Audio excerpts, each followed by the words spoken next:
There's no doubt about it that the hype train for Battlefield 2042 is full steam ahead.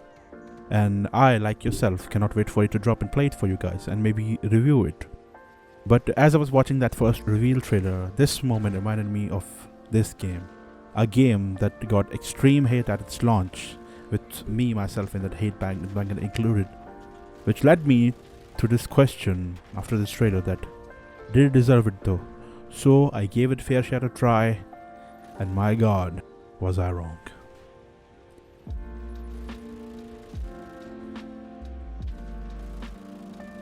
Now, before we begin, let me tell you I'm no COD supporter or I'm not a Battlefield fanboy. I'm just a gamer who enjoys good games. And by now, if you have been watching my videos, or if you have seen any of my reviews, you know the format.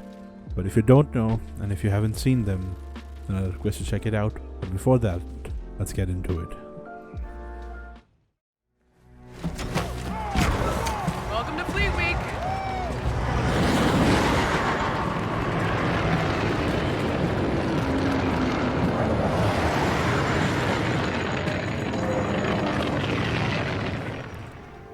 I was in complete awe as the game opens up with these amazing vistas with jets flying around and super space carriers flying around.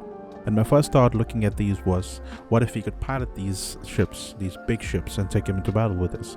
And as I was thinking of the possibilities, the game goes ahead and does that.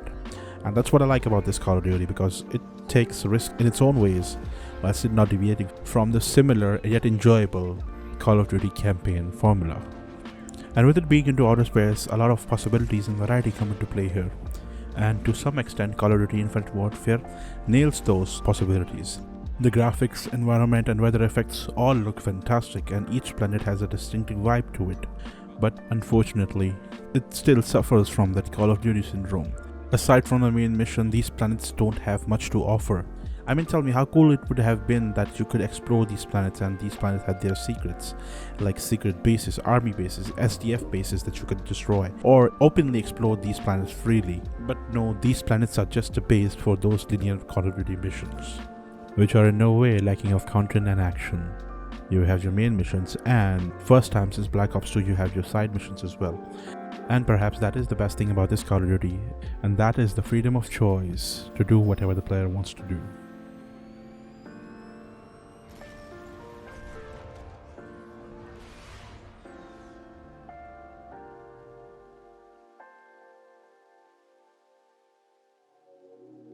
It is clear that Infinity Ward wanted to take this game into a new direction, one which they themselves had never done before, and some of the things are evidence of that, like the strong writing and the introduction of dogfighting in this game. But still, why the hate, since they even made the changes the fans were asking for? Well, that's where my friend comes in, the Call of Duty syndrome. You see, my friend, previously in the dark times, Call of Duty had been this way, where they hyped up something and then they didn't use it. A prime example of this would be in the story campaign itself. I mean, why hire Kit Harington when we are not going to even use him to give us a memorable boss fight, like Makarov from Modern Warfare 3. Remember Makarov?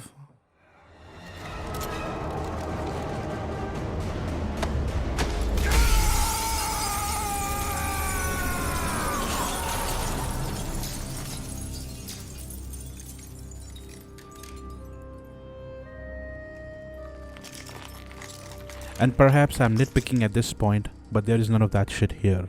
But what is here is the return of solid writing both in terms of story and dialogue, and the return of that solid gunplay that Call of Duty always had. And based on those two things alone, I enjoyed this game.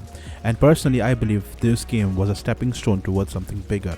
And all of the complaints that I mentioned, Infinity Ward knew those complaints and they improved upon it, because in their next game, the Call of Duty Modern Warfare, they redefined what COD stood for and made history.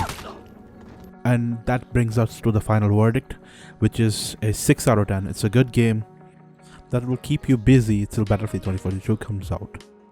And on that note, I personally believe that all of the hate that I gave this game was purely stupid, and I would like to take my words back and give this game the respect that it deserves. Which reminds me, Biggest surprise attack in the history of the world.